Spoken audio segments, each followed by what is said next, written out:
A word of caution before we begin. This story contains disturbing details of violence, betrayal, and obsession. If you are sensitive to such content, please consider this your warning. They thought freedom would save their marriage. They thought by opening their doors to others, they could silence the creeping voice of jealousy. But instead, freedom became a weapon. And one summer night, that so-called freedom ended in blood. This is not just a story of a marriage gone wrong. It is the story of Carla Monroe, a respected hospital administrator by day, a swinger by night, and her husband, Daniel Monroe, a hard-working contractor who seemed to have it all. Together, they crafted a life of secrets, fantasies, and rules. Rules meant to keep their open marriage under control. But when desire collided with power, when dominance clashed with fear, the rules shattered. On the surface, it was supposed to be consensual, an agreement, a modern arrangement. Two adults, free to explore their passions without guilt. Yet beneath the surface, resentment simmered. Jealousy twisted every conversation. And in that boiling cauldron of lust and rage, a deadly storm brewed. On June 23, 2021, in the quiet town of Noonan, Georgia, neighbors would hear the frantic wail of sirens. Police body cams would capture a wife curled on her lawn in a fetal position, whispering about intruders and mistakes. And inside that house, her husband lay dying. Carla Monroe claimed it was an accident. She claimed she thought Daniel was an intruder. Then, she claimed she fired in self-defense. But the evidence would tell a darker story. A gunshot at close range. Conflicting tales that shifted with every police interview. And text messages, cold, undeniable proof that this couple had been spiraling toward disaster. Ladies and gentlemen, this is the story of how an open marriage, a life built on desire and secrecy, exploded into jealousy, control, and ultimately, murder. Stay with me, because once you hear what really happened behind the closed doors of the Monroe home, you'll question whether freedom can ever truly silence the demons of jealousy. To truly understand this case, we need to go back, before the chaos, before the lies, before the gunshot that ended it all. We need to meet Carla and Daniel Monroe, a couple who, on paper, looked like they had everything. Carla Monroe was 55 years old, a sharp, ambitious woman who worked as a hospital administrator. She had built a career on discipline, structure, and reputation. To her coworkers, she was professional and composed, the kind of woman who held it all together. But beneath that polished exterior, Carla carried secrets. Then there was Daniel Monroe, 7 years younger, just 48.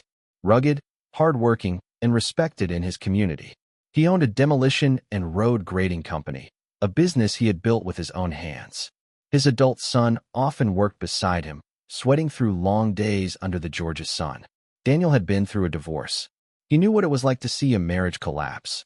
So when he met Carla in 2015, not long after his split, it felt like fate had thrown him a second chance. They clicked instantly. He admired her sharp wit, her energy, her ability to walk into a room and command it. And she admired his strength, his drive, and the stability he seemed to offer. By September of 2016, just a year after meeting, Carla and Daniel were married. A whirlwind romance had turned into what seemed like a solid new beginning. To their friends, they looked like a power couple. A well-dressed professional woman and a self-made businessman. They threw parties, laughed loudly, seemed endlessly adventurous. Carla had a sparkle in her eye. Daniel had that rugged charm that made people trust him. But appearances can be deceiving. Behind closed doors, the Monroes had an appetite for more. Much more. Their marriage was not the quiet, suburban love story many imagined.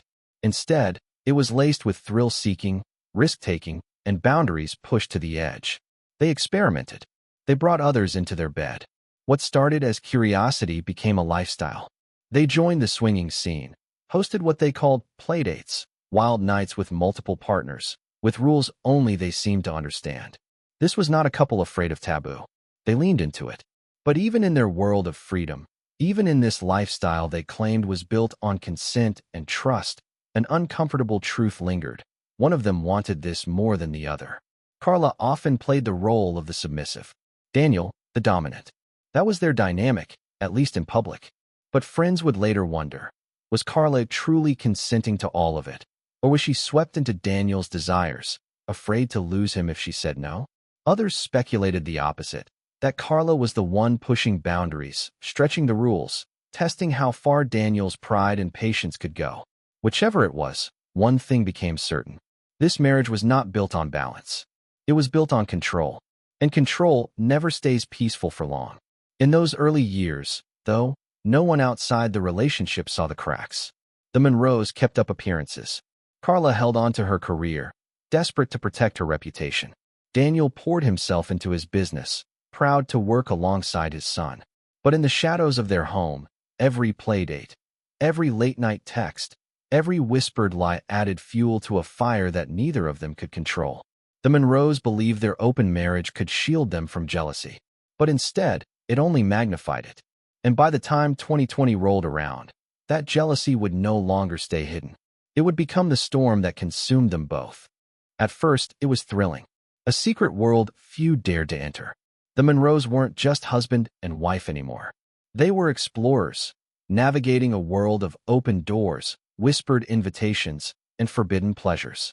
They called their encounters playdates, an almost innocent word, masking nights filled with strangers, ropes, chains, and rules. Carla and Daniel Monroe threw themselves headfirst into the swinging lifestyle. They attended parties, invited partners into their home, and experimented with bondage and domination. For them, this wasn't just about sex. It was about power, about testing limits, about creating a bond that, at least in theory, was unbreakable. They had rules. Oh yes, rules. Rule number 1. Both had to agree before inviting anyone in. Rule number 2. They never discussed their lifestyle outside of their circle.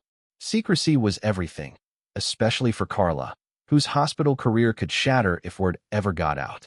And rule number 3, trust. Always trust. But trust is fragile, and secrecy is suffocating. In public, Daniel liked to play the role of the confident dominant, the man in charge. He loved to show strength, to prove that even in this unconventional marriage, he was the anchor. Carla? She often slipped into the submissive role, tied down, ordered, controlled. But was it truly play, or was she giving up more of herself than she wanted? In her private moments, Carla confided to friends that Daniel sometimes pushed too far. The bruises weren't always staged. The pain didn't always end when she said it should. Still, the games continued. Because that was their rhythm: power and surrender, demand and compliance. And each time they crossed a new line, it became harder to step back. Over time, the play began to blur with reality. Carla sometimes resisted. Daniel sometimes demanded. And in those blurred lines, resentment began to grow. For Daniel, the jealousy never truly disappeared. He wanted Carla to obey the rules, but she often stretched them, testing boundaries. For Carla, the resentment was different. She felt humiliated when Daniel bragged about their lifestyle, terrified he might expose her secrets to the wrong person. What began as liberation now felt like entrapment. By 2020, the Monroes had gone from adventurous partners to opponents in a dangerous game. Daniel wanted to tighten control, to rein Carla in, to limit how many partners she could see. Carla wanted more freedom, even as she considered ending the open marriage altogether. The contradiction was explosive. How do you cage a storm once it's been unleashed? Friends on the outside saw only glimpses. The laughter at parties, the flirtations, the glamorous facade of a couple living free. But behind closed doors, fights grew louder. Text messages turned hostile. And every night seemed to end with bitterness instead of excitement. Carla feared exposure. Daniel feared betrayal. And both feared losing control. What neither of them admitted, at least not out loud, was the truth. Their so-called freedom had enslaved them. Every new partner, every wild night, every whispered promise of no jealousy, only tightened the chains around their marriage. And while outsiders might have seen only passion and adventure, those inside the Monroe home felt something much darker: resentment, humiliation, and a storm that could only end in violence. By the time the summer of 2021 arrived, the Monroes weren't just a couple living on the edge. They were dangling over it. And one hot June evening, the line between pleasure and destruction would finally snap. By the year 2020, the Monroe marriage was no longer a thrilling experiment. It was a battlefield. The arrangement that once felt exciting, inviting others into their marriage, exploring forbidden fantasies, was now a constant source of conflict. Carla Monroe had begun to feel cornered. What once felt like freedom had twisted into shame and paranoia. She worried that Daniel would brag to the wrong person, that whispers of their swinging lifestyle would leak into her workplace. A hospital administrator could not afford that kind of scandal. So Carla told Daniel, no more. She wanted to close the door, end the experiment, and reclaim her privacy. But Daniel? He wasn't ready to let go. He argued that their open marriage could still work, if only they established tighter rules. He wanted limits. He wanted to control how far Carla could go. But what does freedom mean when you chain it down with rules? For Daniel, those rules were his way of keeping the marriage intact. For Carla, those rules were a leash, humiliating, suffocating, degrading. And so the fighting began. Their text messages tell the story better than anyone else could. In the days before Daniel's death, the couple exchanged heated words about Carla's plans. Carla wanted to see more than one partner in a week, sometimes even two in a single day. To her, it was a playful challenge, a way of asserting her independence. She even joked with Daniel in a message. I could see them both in the same day, then still come home to you. LOL. But Daniel wasn't laughing. His reply was sharp, almost bitter. You know, this turns my stomach. What are we even doing here? That single text revealed everything.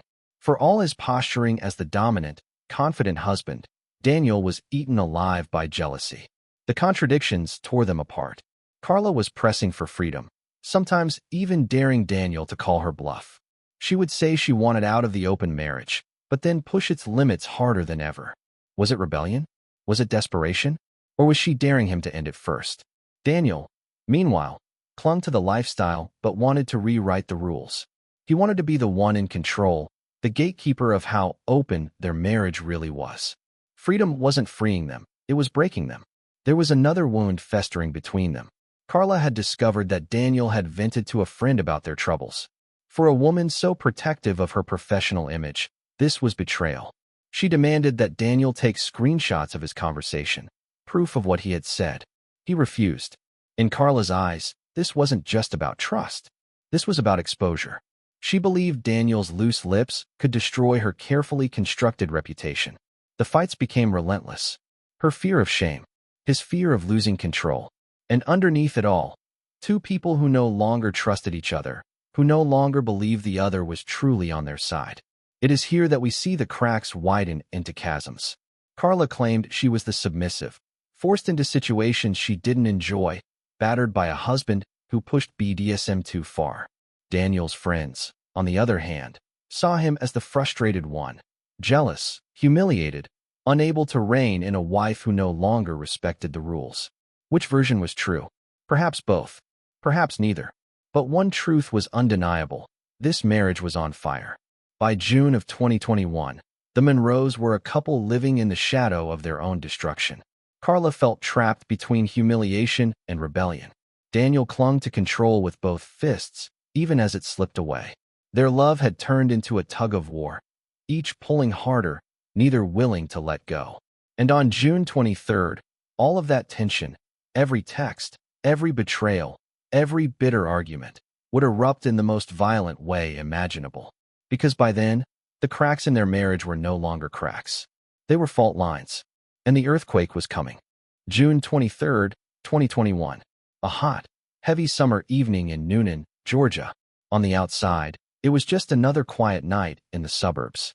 But inside the Monroe home, resentment and rage were about to ignite. Carla Monroe spent the late afternoon on the porch, sipping on bottles of hard cider. 4, maybe 5, enough to blur the edges of judgment. Then she swallowed an anti-anxiety pill, Klonopin, a cocktail of alcohol and medication that dulled her nerves, but sharpened her recklessness. Meanwhile, her husband Daniel worked in the garage with his adult son, sweating over a demolition project. Ordinary, mundane. A man busy with his hands, perhaps grateful for a moment of distraction from his volatile wife. Two separate worlds, just steps apart. One on the porch, drinking away her fury. The other in the garage, carrying the weight of their fractured marriage. By 7:15 that evening, Carla claimed she was tired. She told investigators later that she went to bed early, retreating upstairs while the sun still glowed bright outside. A strange detail, because in summer, 7:15 isn't nightfall. It's daylight. clear and bright. She said she passed out almost instantly. The cider, the medication, the exhaustion. According to her, she slipped into unconsciousness within minutes. But just 10 minutes later, at 7:25, Carla said she awoke to the sound of her bedroom door bursting open. A violent swing, a loud crash. She claimed she thought it was an intruder. She couldn't see clearly. She panicked. So, she reached for the handgun kept in her nightstand. And without hesitation, she pulled the trigger. The shot echoed through the house. And in that instant, her husband Daniel collapsed to the floor. Carla told police she didn't realize it was him until it was too late. That she only recognized him as he fell, wounded, gasping for air. Frantic, she dialed 911. Her voice trembled as she told the operator, "Oh my God, I've made a mistake. I shot my husband. I thought he was an intruder." On the other end of the line, the operator guided her, but the panic in Carla's voice sounded rehearsed. Too quick. Too convenient. Within minutes, paramedics rushed inside. Daniel was still alive, clutching his chest, whispering, "I can't breathe." His life slipped away before their eyes. When officers arrived, they didn't find a hysterical wife sobbing uncontrollably. They found Carla curled up outside on the front lawn, in a fetal position. A grown woman, wrapped into herself, trembling, rocking. One officer had to pull her up by the hand, urging her to stand and speak. She muttered fragments. "I was scared. I thought it was an intruder. I didn't mean to." But the scene told a different story. It was daylight.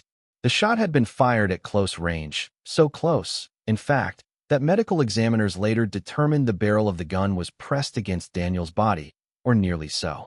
This was no wild shot across a darkened room. This was deliberate, intimate, point blank. Carla's story began to shift. At first, she insisted it was a mistake. She thought someone had broken in. But when detectives pointed out the obvious flaws, broad daylight, no signs of forced entry, the close-range wound, she pivoted.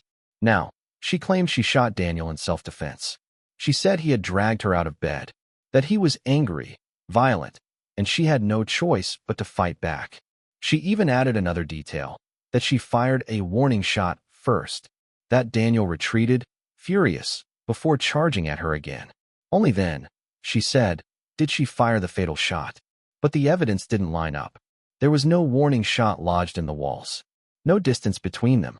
Only a bullet wound so close, it left burns on his skin. The contradictions piled up. The 911 call claimed accident. The first interview claimed intruder. The second claimed self-defense. The third was something else entirely. And yet, through every version, the facts remained the same. Carla pulled the trigger. Carla fired at her husband in the prime of his life. For detectives, the motive was becoming clear. The arguments, the jealousy, the text messages from just days before, Carla taunting Daniel about multiple partners in a single week, while he fumed in disgust. On the very day of the shooting, witnesses said the Monroes were still at odds. Carla accused Daniel of sharing their secrets with friends. He demanded she rein in her playdates. Their love, once intoxicating, had become poison. And in that bedroom, with the sun still high and tempers boiling over, the poison spilled over the edge. When Daniel's body was carried from the home, the neighborhood fell silent. What the police had uncovered was not just a shooting. It was the climax of years of resentment, humiliation, and control. Carla Monroe, once the polished professional, was now a suspect in her husband's murder. And as the investigation unfolded, the world would learn just how deep the cracks in their marriage truly ran. From the very beginning, detectives knew something was wrong. The story simply didn't fit.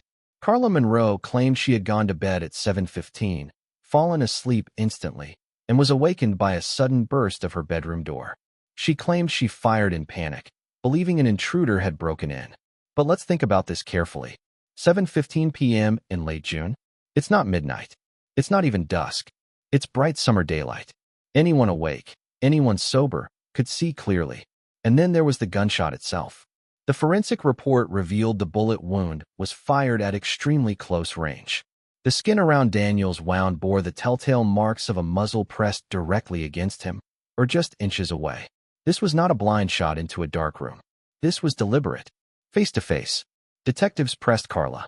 Her intruder story collapsed almost instantly, so she shifted gears. Now, She said Daniel had attacked her.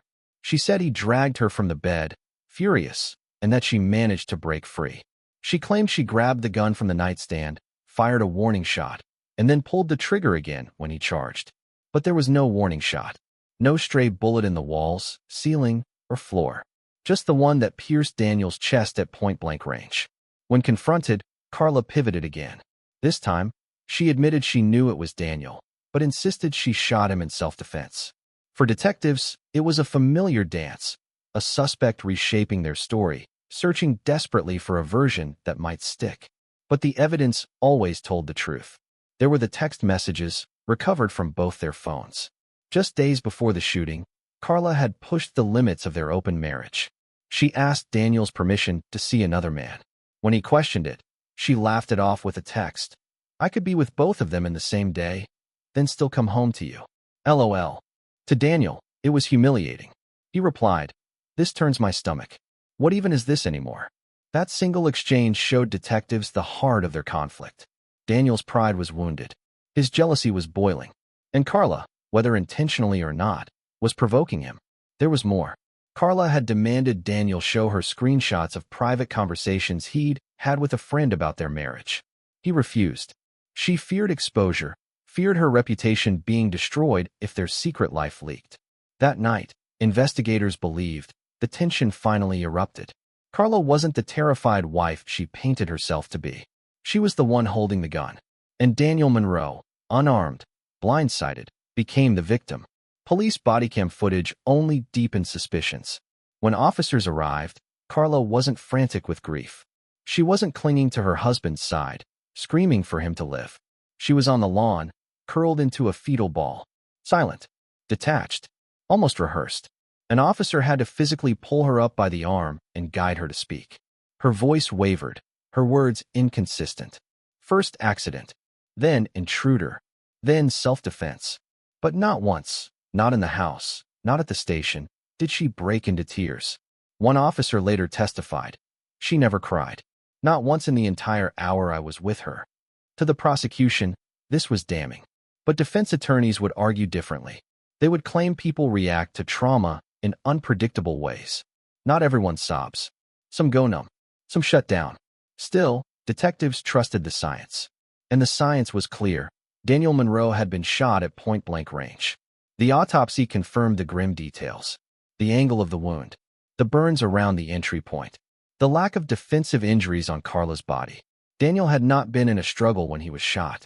He had been standing, close, vulnerable. And the bullet tore through him with the precision of a direct, controlled aim. As the weeks passed, prosecutors built their case. They pieced together the couple's digital footprint. Texts filled with jealousy, humiliation, and anger. Messages revealing arguments about numbers of partners, about secrecy, about control. Conversations that proved this was not an accident, but the inevitable collapse of a marriage poisoned by resentment. And through it all, Carla's story kept shifting, each new version bending under the weight of evidence. By the time charges were filed, the state was confident. Carla Monroe wasn't just a grieving wife. She was a suspect in cold blood. The official charges, malice murder, felony murder, and aggravated assault. The courtroom battle was about to begin, and the world would soon hear two very different stories. One of a submissive wife, trapped in an abusive marriage, finally lashing out in self-defense. The other of a manipulative woman, consumed by jealousy and fear, who murdered her husband to silence him forever. Only a jury could decide which was true. The courthouse was packed. Reporters scribbled in their notepads. Locals filled the benches, eager to watch the scandal unfold. And at the center of it all sat Carla Monroe, the woman accused of murdering her husband. The prosecution painted Carla as calculating. They told the jury this was no accident, no self-defense. They showed the text messages, the close-range gunshot, the shifting stories.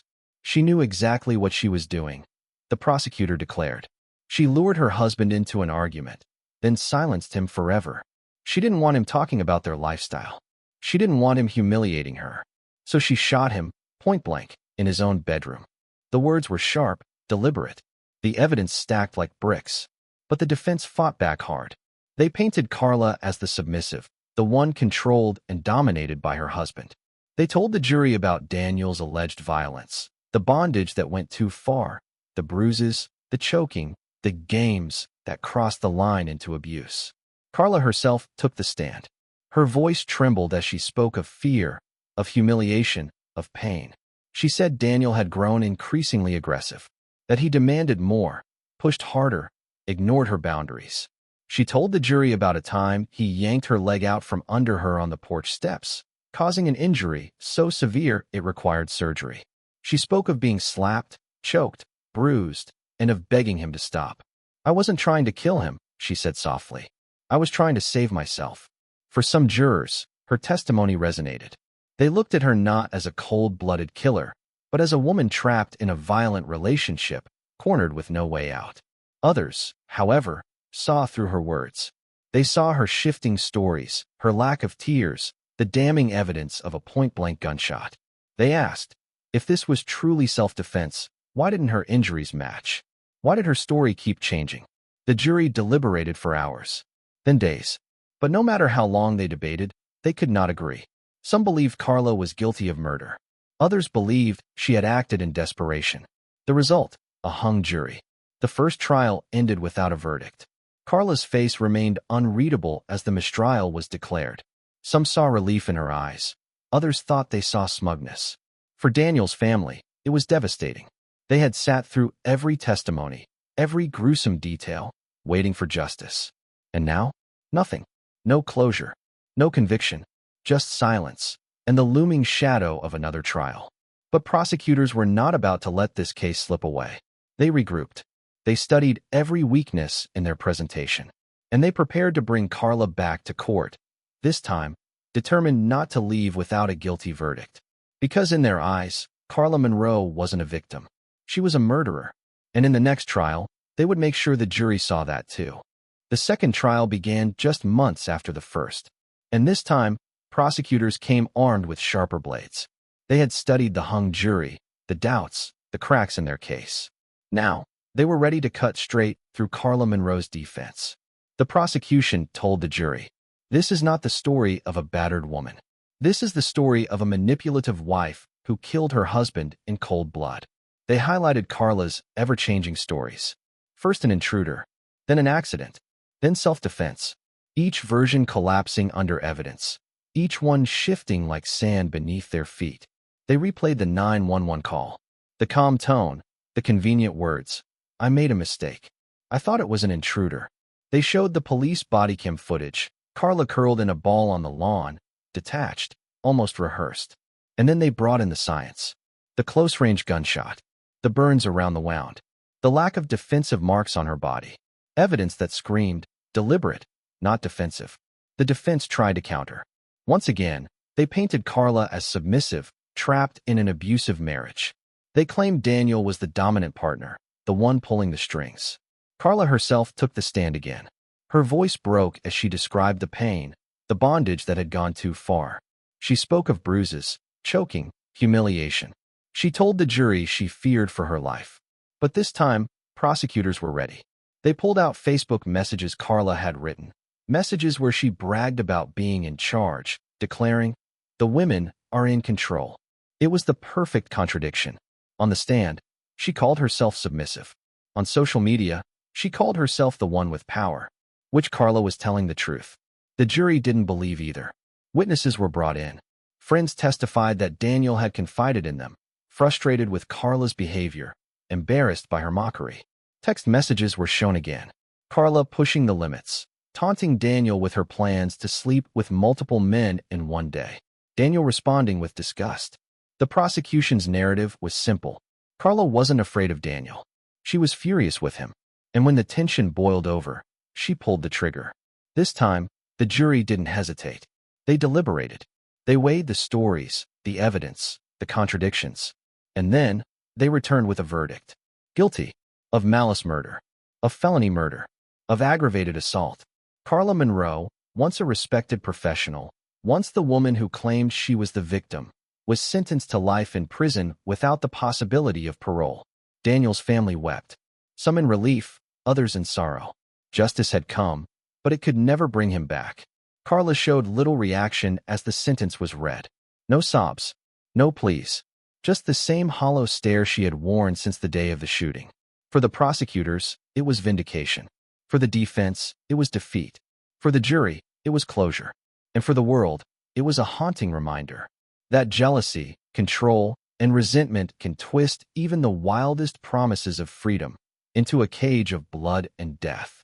When the gavel fell and the sentence was final, it felt like the story had ended. But in truth, stories like this never really end. Because what we're left with is not just a verdict. We're left with questions. Carla and Daniel Monroe believed an open marriage would protect them from jealousy. They thought freedom would make betrayal impossible. But freedom does not erase human nature. It doesn't erase envy or insecurity or fear. In their case, it only magnified those feelings, turning every new partner into a fresh wound, every boundary into a new battlefield. They wanted liberation. But what they built was a prison made of suspicion and control. And then there was the matter of power. Carla said she was submissive, powerless, cornered. Daniel believed he was the one losing control, humiliated by her choices. Both clung to their roles. Both demanded dominance in their own way. But a marriage cannot survive when love is replaced by a tug of war. Power struggles destroy intimacy. They rot away trust. And, as we've seen here, they can end in violence. It's tempting to ask, why didn't they just walk away? Why not divorce rather than destroy? But in cases like this, anger often drowns out reason. The desire to win, to control, to be the last one standing, it consumes everything. As one commentator put it, these people didn't love their children more than they hated their spouse. And in that hatred, in that obsession, they both lost everything. Today, Daniel Monroe is gone. A father, a son, a man whose life was cut short in a moment of rage. And Carla Monroe will spend the rest of her days behind bars, replaying her choices in a cell that offers no escape. A marriage that began in passion and thrill ended in tragedy and chains. Jealousy is powerful, control is dangerous, and love, twisted by both, can become lethal. And so, the story of Carla and Daniel Monroe comes to its grim conclusion. A marriage that promised freedom collapsed into jealousy. A lifestyle built on rules and secrecy spiraled into violence. And a love that once felt intoxicating ended in blood. As I tell this story, I can't help but ask, why? Why do people cling so tightly to relationships that are already burning? Why do they choose destruction when walking away could save lives? Again and again in true crime, we see the same haunting truth. Some people would rather kill than lose control. But here's the hardest question of all. Do open relationships and unconventional arrangements really protect couples from betrayal? Or do they simply open new doors for jealousy to walk right in? For Carla and Daniel, the answer was clear. Their so-called freedom didn't save them. It doomed them. And now, one man is dead. One woman will never walk free again. And two families are left shattered, wondering how love turned into hate. I want to hear your thoughts.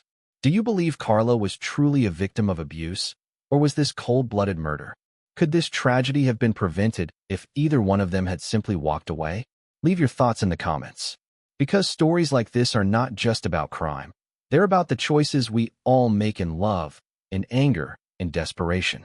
Until next time, remember, jealousy kills, control destroys, and crime, no matter how hidden, never stays in the dark for long. Stay safe. And never forget, don't do crime.